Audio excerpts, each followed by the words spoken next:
Contrary to what Mohammedans assert about Muhammad's alleged noble characteristics, my own research leads to an opposite deduction. What are your conclusions? The most remarkable feature of the hadith is the fact that they expose and reveal the real characteristics of Muhammad, a man completely devoid of compassion, mercy, veracity, or nobility, a man who deliberately and continually manipulated, deceived, and betrayed the trust of his gullible and superstitious followers during all of his 23 years mission. He used the wealth that he plundered and pirated from all of his innocent victims to bribe, induce, corrupt, entice, or buy off those who would otherwise not join his cult belief system. Our listeners should be made aware that for the first 13 years of preaching in Mecca, among his own kith and kin, less than 100 souls were willing to believe him or his message, although these Arabs were among the most illiterate, unlearned, and superstitious people in that area of the Middle East. His followers grew in numbers only after he started using terror, ambush, slaughter, plunder, and piracy, and his promise that those who die doing his bidding would end up in a paradise of eternal sexual and sensual bliss. The Quran has a special surah, Al-Anfal, number 8, dedicated for the sanctification by Allah of all of Muhammad's acts of piracy, the distribution of the booty, plunder, and slavery. Let me now recite only a fraction of the verses that prove my statements. Al-Ma'idah 5.119. Allah will say, this is the day on which the Muslims will profit from Islam. Al-Anfal 8.1. They ask you about the benefits of capturing the spoils of war. Tell them that the benefits belong to Allah and to His Messenger. So fulfill your duty to Allah and the Prophet. 8.69. So enjoy what you took as booty. The spoils are lawful and good. Al-Tawbah 9.42. Prophet, had there been immediate gain in sight with the booty in front of them, and the journey easy, a near adventure, they would all have followed you. 9.57. Some slander you, blaming you of partiality in the matter of the distribution of the offerings, the stolen spoils. If they are given part of these, they are pleased. But if not, they are indignant and enraged. 9.29. Fight against those people of the book, Christians and Jews, who do not follow what Allah and His Messenger acknowledge as the true religion, Islam, nor accept our law, until they pay the jizya, tribute, tax, in submission and humiliation.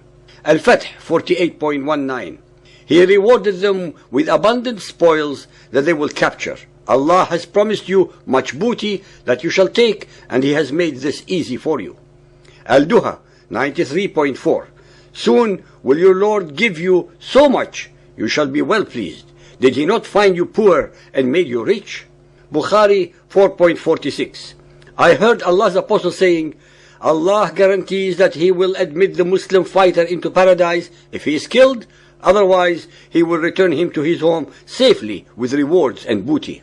Of course, Allah will reward the pirates with the rape, enslavement, and plunder of their innocent victims. Bukhari 4.376. While Allah's Apostle was accompanied by the people on their way back from Hunyan, the Bedouins started begging for things so aggressively that they forced him to go under a samura tree where his outer garment was snatched away. On that, Allah's Apostle stood up and said, "Return my clothes. If I had as many camels as these trees, I would have distributed them amongst you, and you will not find me a miser." Bukhari 4.377.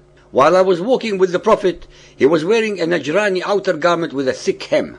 A Bedouin came upon him and pulled his garment so violently that I could see the imprint of the hem on his shoulder, caused by the violence of his pull. The Bedouin said, "Give me something from Allah's fortune which you have." The Prophet turned, smiled, and ordered that a gift should be given. Muhammad's gift was very easy, since it was from the booty that he had just pirated from his slaughtered victims. Bukhari 4.374.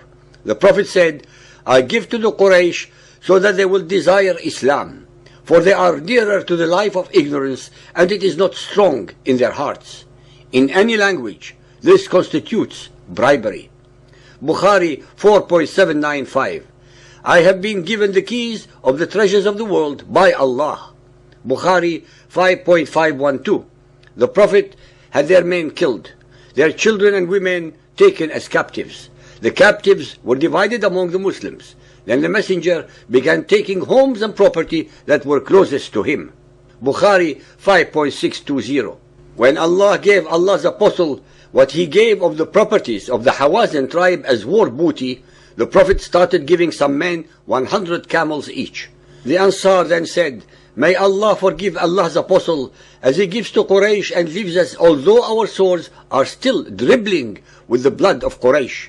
Allah's apostle was informed of their statement. So he sent for the Ansar and gathered them into a leather tent and did not call anybody else along with them. The Prophet explained, "I give to these men who have newly deserted heathenism and embraced Islam so as to attract their hearts." Muhammad found that the easiest ways to the hearts and minds of his would-be followers are not words, but bribes in this life and promises of even more in the hereafter. He murdered, dispossessed, and took booty from the Jews, the Christians, the Quraysh, and all others who were not among his followers, and distributed them as inducement and rewards to those who murdered in the name of Allah and His Messenger. Bukhari 9.59. When the Prophet died, Arabs reverted to disbelief. Bukhari 9.127. The Prophet said, "I have been awarded victory by terror, so the treasures of the earth are mine." Ishaq 3.27. Allah made booty lawful and good. He used it to entice the Muslims to unity of purpose, so enjoy what you have captured. Ishaq 3.24. Allah told them how to divide the spoil. He made it lawful and said, "A fifth of the booty belongs to the apostle." Tabari 8.16. Soon the trial became great for the Muslims and fear intensified. One said, "Muhammad was promising us that we should eat up the treasures of Xerxes and Caesar, and now none of us even can go out to relieve himself." Tabari 8.116.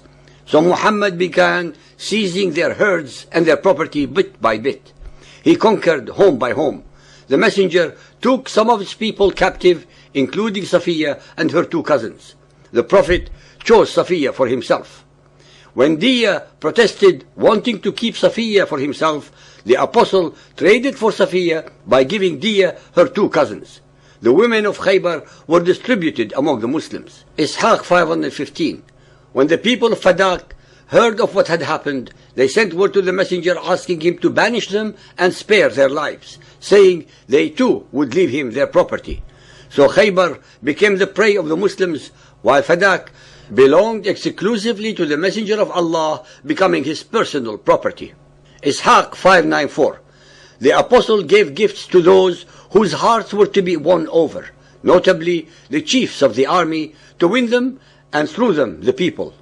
Tabari 9.196. Fatima, Muhammad's daughter, and Ali, Muhammad's adopted son, and Fatima's husband, came to Bakr demanding their share of the inheritance of the messenger. They demanded Muhammad's land in Fadak and his share of Khaybar's tribute. Ladies and gentlemen, so-called believers and unbelievers, all the Muhammadan records show that he died a very wealthy man, contrary to all the lies and deception perpetrated and repeated by his later and current followers who tell an otherwise ignorant world that he died in poverty.